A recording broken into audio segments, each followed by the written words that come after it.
There'll be no alcohol for sale, cloth masks are compulsory, and taxi drivers can only move if they are 70% full or less. This was the word from President Cyril Ramaphosa in his address to the nation last night as South Africa increasingly gets worried about the COVID-19 pandemic and extended the state of national disaster for another month. Now, he said that a quarter of the more than 4,000 deaths from the disease have happened in the last week, and he warned that up to 50,000 people could die in South Africa before the end of the year. As the numbers grow, Cabinet is said to be against increasing the level of the lockdown, but there will be more restrictions, says the President.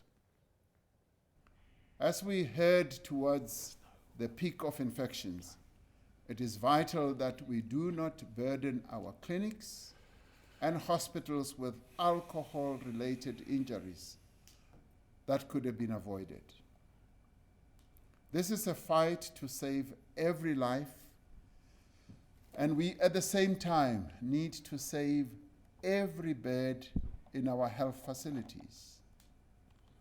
We have therefore decided that in order to conserve hospital capacity, in order to make sure that there are sufficient and enough beds in our hospitals that are not taken by those who come in resulting from alcohol-induced trauma or injuries.